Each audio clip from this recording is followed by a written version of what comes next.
प्यारे बच्चों, पिछली वीडियोस में हमने मेटल्स और नॉन मेटल्स की डेफिनेशंस पढ़ी थी और मेटल्स और नॉन मेटल की फिजिकल प्रॉपर्टीज़ के बारे में डिटेल से जाना था। और आज हम उसी से आगे एक नए टॉपिक के साथ आए हैं और हमारा टॉपिक है केमिकल प्रॉपर्टीज़ ऑफ मेटल्स। इस वाले टॉपिक में हम मेटल्स की कुछ केमिकल प्रॉपर्टीज़ के बारे में पढ़ेंगे। पहली केमिकल प्रॉपर्टी पढ़ेंगे हम reaction of metals with oxygen. दूसरी पढ़ेंगे reaction of metals with water. तीसरी केमिकल प्रॉपर्टी पढ़ेंगे हम reaction of metals with dilute acids. चौथी पढ़ेंगे reaction of metals with chlorine और पांचवी पढ़ेंगे reaction of metals with hydrogen. तो पहली केमिकल रिएक्शन है reaction of metals with oxygen of air.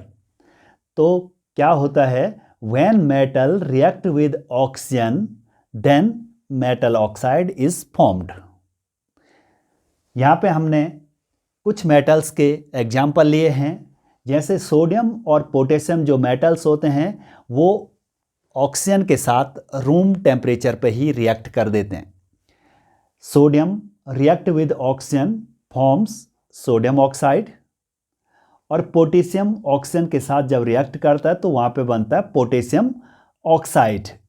तो हमने क्या कहा, जब मेटल ऑक्सीजन के साथ रिएक्ट करता है तो वहाँ पे क्या बनता है, मेटल ऑक्साइड। यहाँ पे कुछ कंडीशंस हैं कि कुछ मेटल्स ऑक्सीजन के साथ रूम टेम्परेचर पे ही रिएक्ट करते हैं, कुछ मेटल्स उनको जब गर्म किया जाता है, हीट किया जाता है, उस समय ऑक्सीजन के साथ रिएक्ट करते हैं।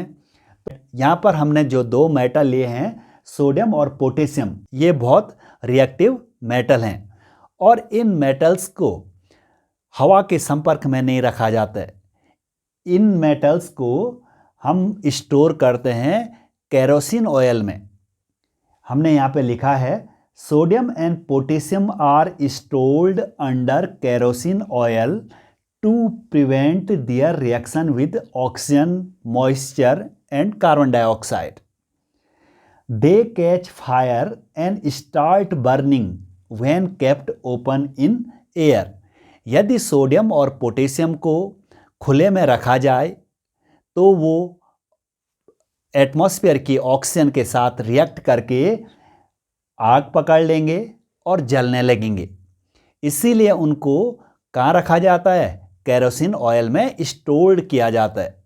तो ये आपके एनसीईआरटी में भी है एक प्रश्न कि कौन से ऐसे मेटल्स हैं जिनको केरोसिन ऑयल में स्टोर्ड किया जाता है, तो आपने लिखना है सोडियम और पोटेशियम। और एक और मेटल है लिथियम, उसको भी केरोसिन ऑयल में ही स्टोर्ड किया जाता है क्योंकि वह भी बहुत ज़्यादा रिएक्टिव है। यदि उनको ओपन में रखा जाए तो सोडियम, पोटेशियम और लिथियम मेटल एयर के साथ, ऑक्सीजन के साथ रिएक्ट करके क्या करेंगे, आग पकड़ लेंगे और जलने लगेंगे।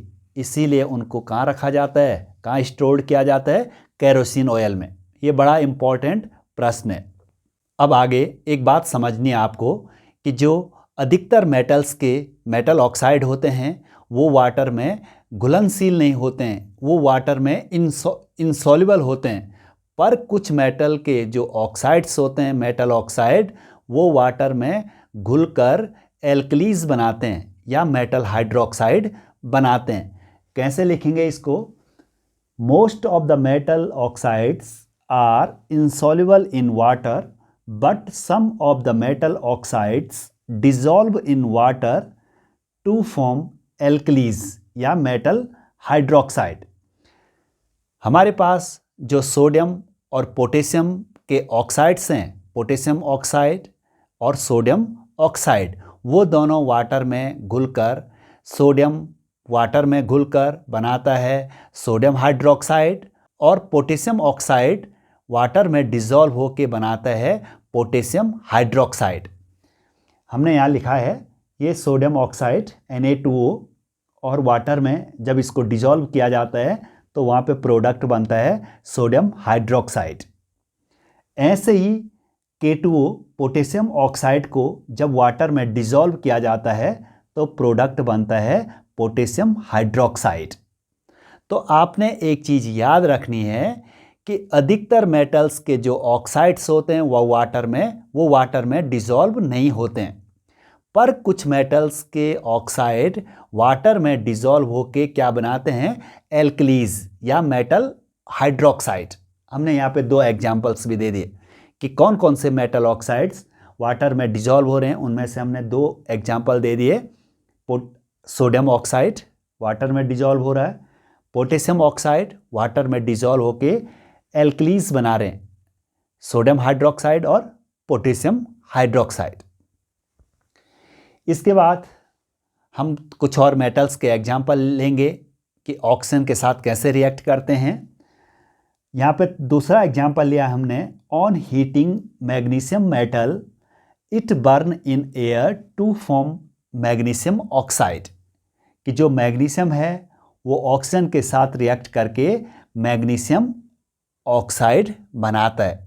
इससे पहले तो हमने बोला कि सोडियम और पोटेशियम मेटल रूम टेम्परेचर पे ही ऑक्सीजन के साथ रिएक्ट कर रहे हैं, पर यहाँ पे थोड़ा कंडीशन अलग है। मैग्नीशियम ऑक्सीजन के साथ रिएक्ट कब कर रहा है, जब उसको बर्न कर रहे हैं, तब वो किसके साथ रिएक्ट कर रहा है, ऑक्सीजन के साथ, और तब बन रहा है मेटल ऑक्साइड, मैग्नीशियम ऑक्साइड। जो अधिकतर मेटल ऑक्साइड्स होते हैं वो बेसिक नेचर के होते हैं, पर कुछ मेटल ऑक्साइड्स ऐसे भी हैं जो बेसिक नेचर होने के साथ साथ एसिडिक बिहेवियर भी दर्शाते हैं। देखिए यहाँ, most of the metal oxides are basic in nature but some of the metal oxides show basic as well as acidic nature. इस तरह के मेटल ऑक्साइड्स को कहते हैं एम्फोटेरिक ऑक्साइड्स। क्या काम ने कि अधिकतर मेटल ऑक्साइड्स बेसिक नेचर के होते हैं, पर कुछ मेटल ऑक्साइड्स ऐसे भी होते हैं जो बेसिक नेचर के साथ साथ एसिडिक नेचर भी शो करते हैं। उन मेटल ऑक्साइड्स को कहते हैं amphoteric oxides. Those metal oxides which show basic as well as acidic behavior called amphoteric oxides। इतना समझ गए होंगे आप कि अधिकतर मेटल ऑक्साइड्स का नेचर बेसिक होता है, पर कुछ मेटल ऑक्साइड्स एम्फोटेरिक होते हैं। एम्फोटेरिक ऑक्साइड्स का मतलब ऐसे मेटल ऑक्साइड जो बेसिक नेचर के साथ साथ एसिडिक बिहेवियर भी दिखाते हैं, उन मेटल ऑक्साइड को कहते हैं एम्फोटेरिक ऑक्साइड्स। हमारे पास कुछ मेटल ऑक्साइड्स हैं जो एसिडिक और बेसिक नेचर दोनों शो करते हैं। वो हैं Al2O3 एल्युमिनियम ऑक्साइड और ZnO zinc oxide. Al2O3 amphoteric oxide है, इसका मतलब ये एसिडिक नेचर भी शो करता है और बेसिक नेचर भी शो करता है। ZnO एम्फोटेरिक है, इसका मतलब है यह बेसिक नेचर भी शो करता है और एसिडिक नेचर भी शो करता है। इस एम्फोटेरिक वाले टॉपिक को हम नेक्स्ट वीडियो में डिटेल से पढ़ेंगे कि कैसे Al2O3 और ZnO एम्फोटेरिक ऑक्साइड हैं। अब आगे मेटल्स की second chemical property, reaction of metals with water. When metals react with water, then first metal oxide and hydrogen gas are formed, और वो जो मेटल ऑक्साइड बनेगा वो वाटर में सॉल्युबल होता है और तुरंत बना देता है मेटल हाइड्रोक्साइड। तो आपने एक बात याद रखनी है, सभी मेटल्स वाटर के साथ रिएक्ट नहीं करते हैं, और जो मेटल्स वाटर के साथ रिएक्ट करते हैं तो उनमें कुछ मेटल्स कोल्ड वाटर के साथ रिएक्ट करते हैं, कोई हॉट वाटर के साथ रिएक्ट करते हैं, और कोई मेटल न तो कोल्ड वाटर के साथ रिएक्ट करते हैं और न तो हॉट वाटर के साथ रिएक्ट करते हैं, वो रिएक्ट करते हैं स्टीम के साथ। तो इसमें हम कुछ एग्जांपल्स देंगे कि जो मेटल कोल्ड वाटर के साथ रिएक्ट करते हैं और कुछ एग्जाम्पल ऐसे मेटल्स का देंगे जो मेटल हॉट वाटर के साथ रिएक्ट करते हैं, और कुछ मेटल्स का एग्जाम्पल वो देंगे जो मेटल्स स्टीम के साथ रिएक्ट करते हैं। तो सबसे पहले हमने दो मेटल्स लिए हैं, सोडियम और पोटेशियम। ये दोनों मेटल कोल्ड वाटर के साथ वायलेंटली रिएक्ट करते हैं। Sodium react with water to form sodium hydroxide, hydrogen gas and heat energy. ऐसे ही potassium react with cold water forms potassium hydroxide, hydrogen gas और हीट एनर्जी। तो इतना समझ गए होंगे आप कि जो सोडियम और पोटेशियम दो मेटल हैं, ये कोल्ड वाटर के साथ वायलेंटली रिएक्ट करते हैं और sodium hydroxide and potassium hydroxide form करते हैं, साथ में हाइड्रोजन गैस प्रोड्यूस करते हैं और हीट एनर्जी भी प्रोड्यूस करते हैं। यहाँ पे आपने एक नोट समझना है कि all metals do not react with water, कि सारे मेटल्स वाटर के साथ रिएक्ट नहीं करते। अब सेकंड एग्जांपल देखना आपने कि calcium react with cold water forms calcium hydroxide and hydrogen gas. यहाँ पर आप देखेंगे कि हीट एनर्जी इवॉल्व नहीं हुई है, क्योंकि यह वायलेंटली रिएक्ट नहीं करता है और हीट एनर्जी प्रोड्यूस नहीं करता है।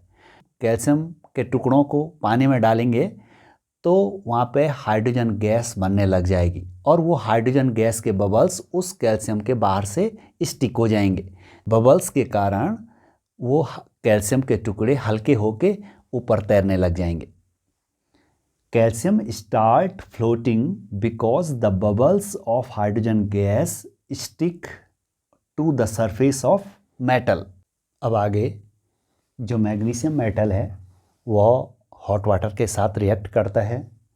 मैग्नीशियम प्लस वाटर, और ये वाटर जो होगा ये होगा हॉट वाटर, और बनाता है मैग्नीशियम हाइड्रोक्साइड MgOH का होल ट्वाइस और हाइड्रोजन गैस। ऐसे ही कुछ मेटल्स हैं जो न तो कोल्ड वाटर के साथ रिएक्ट करते हैं और ना हॉट वाटर के साथ रिएक्ट करते हैं, वो रिएक्ट करते हैं स्टीम के साथ। जैसे एल्युमिनियम रिएक्ट विथ H2O या steam to form Al2O3 and hydrogen gas. एक और मेटल है आयरन, वह भी स्टीम के साथ रिएक्ट करता है और बनाता है Fe3O4 और हाइड्रोजन गैस। तो आपने एक चीज़ याद रखनी है, सोडियम और पोटेशियम दो मेटल के एग्जाम्पल्स हमने लिखे हैं जो कोल्ड वाटर के साथ रिएक्ट करते हैं। मैग्नीशियम मेटल हॉट वाटर के साथ रिएक्ट कर रहा है, एल्युमिनियम और आयरन स्टीम के साथ रिएक्ट कर रहा है। और एक चीज़ और आपको याद रखनी है, इन केसेस में बने हैं जैसे सोडियम के साथ सोडियम हाइड्रोक्साइड, हाइड्रोजन गैस और एनर्जी बनी है। मैग्नीशियम के साथ मैग्नीशियम हाइड्रोक्साइड और हाइड्रोजन गैस बनी है। पर यहाँ पर जब स्टीम के साथ रिएक्ट कर रहे हैं तब मेटल ऑक्साइड बनेंगे। और एक बात और याद रखनी है, जैसे metal lead, copper, silver, gold, ये वाटर के साथ रिएक्ट नहीं करते हैं। केमिकल प्रॉपर्टी पढ़ेंगे मेटल्स की। Reaction of metals with dilute acids.